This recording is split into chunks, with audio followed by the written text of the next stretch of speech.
Hey friends, welcome to a new video of my career Q&A. So, our today's ongoing topic is my career chronology part 2, right? So, in the part 1 video, we discussed about the stream selection for the students of class 9 and 10, right? It will help those students in a more clear and effective way to select their future streams when they will move to class 11 and 12. So, our second part of this video is for the students of class 11 and 12, and let's see how it will help them. So as you can see, I made a table here.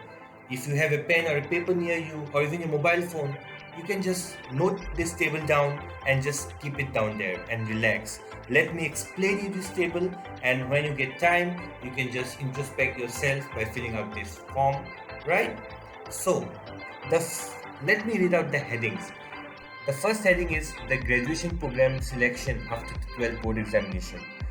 After that, why did you select only that grad program, right? The third is, will your current skills, hobbies, or creativity clash with your grad program selection in the future? The next is the positive points and the negative points of that grad program which you might intend to select. And the final column is about the introspection between you and your real self. So let's begin. So as you can see, here are a number of different grad programs which I wrote, and there are thousands and thousands, right? And I cannot just write them all.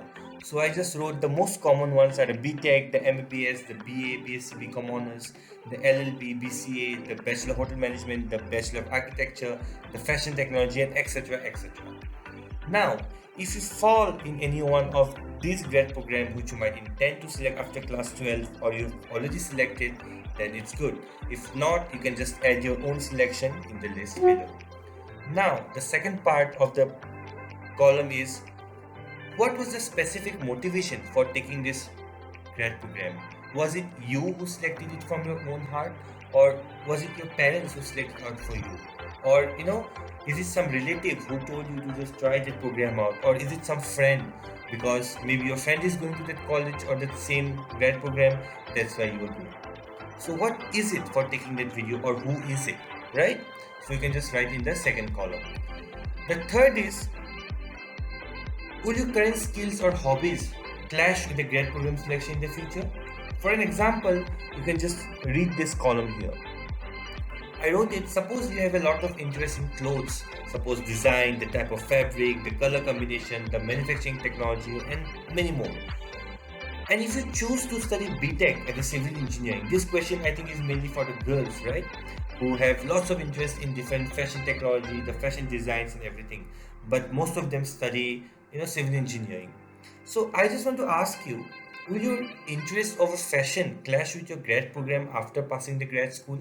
When you get a degree in civil engineering and if you get a job as a civil engineer, will this interest of your or the skill of yours get clashed with you in the future?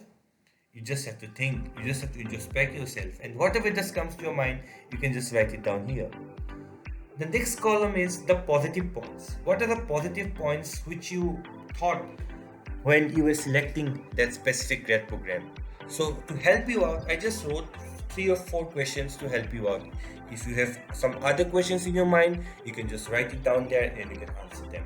So some of the questions are, what did you like about that program? Suppose you selected civil engineering, right? In like to do BTech. So what did you like about that civil engineering program? The second is, what motivated you to take about that civil engineering program? The third is, in what ways will it fulfill you or fulfill your dreams or ambitions? And the final question is, what will you achieve after going forward in that particular program? What are your future dreams and hopes after passing out from college with that degree? Then comes the negative points, right? If you have any negative about that subject or that program, you can just write it down here. And to help you guys, I just wrote 4 questions. There are much more, right? So the first question in negative is, anything you dislike about the program? What do you dislike about that program? Is there anything else?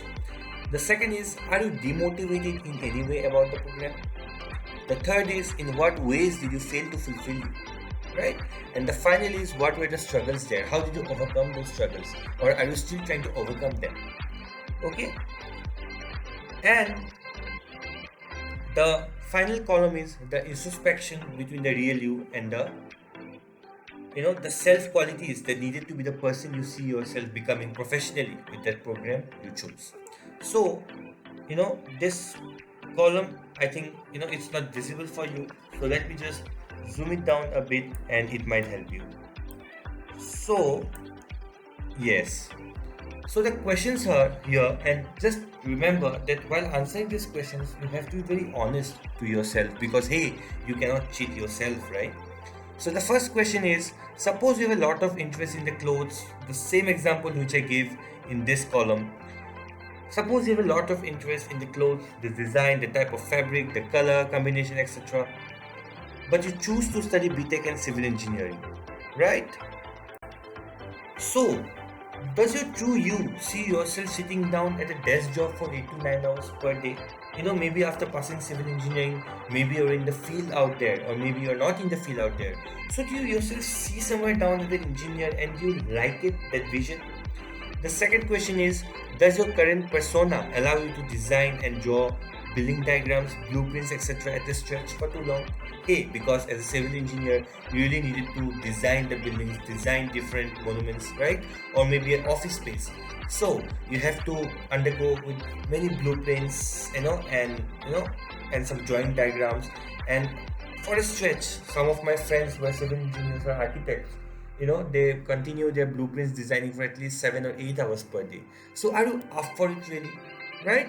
And the final question is, can you visualize yourself to be the perfect engineer as you see in some TV ads with a yellow helmet? I gave this example with the other videos also. Many of us, see the videos of many TV ads, many cement ads, and you see the engineers working tough there to build something, and they wear a yellow hat, right, or a yellow cap for a safety cap. So, do you see or visualize yourself somewhere down the line in the future? You just have to write your thoughts. And as I zoom off here, you just have to pause this video now. You just have to make this table and you have to answer these questions as truthfully as you can.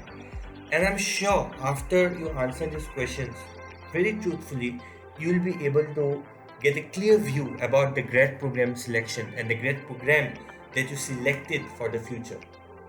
Is it worth trying, or do you want to do something else? I think everything will be very black and white and very clear in front of you. So my good wishes to you are always there, and good luck selecting your grad program. So finally, I hope that most of your doubts about your career chronology is just cleared, right? And all your doubts are just gone with the table.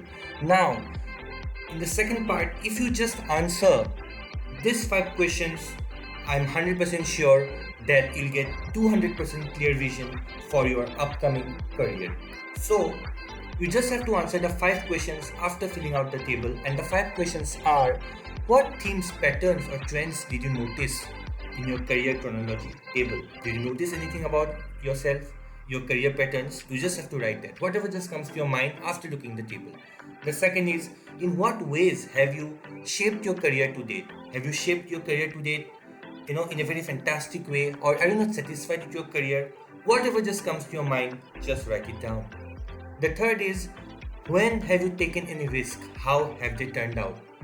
Did you took any major or any minor risk in your career related thing, like any decisions or any subject change or any company change or whatsoever? You just have to write the risk, small or medium or large, doesn't matter, and how those results came out to be. Were they good, was according to as expectations, or they were just the worst decisions of your life? Hey, it happens with the best of us. So you just have to write those down. The fourth is, when have you played it safe? What was the result of that? Did you play it safe anytime in your career? Maybe while taking a subject, or maybe changing a job, or maybe sticking to a job for a change, right? And what was the result of that? Again, was it good? Was it worse? And the fifth question is, what are the 3 key learning that you take forward from this exercise of the career journey piece of the table? What are the three important things that you have learned about yourself after filling out the chronology table? You just have to write in 3 words, and yes, that's it. You just have to check the answers yourself, and I am 200% sure you will get a clear view, like a bird's eye top view of yourself and your career timeline. And you can take a lot from it, and you can shape your career in a much better way. So I conclude my video with that. Good luck.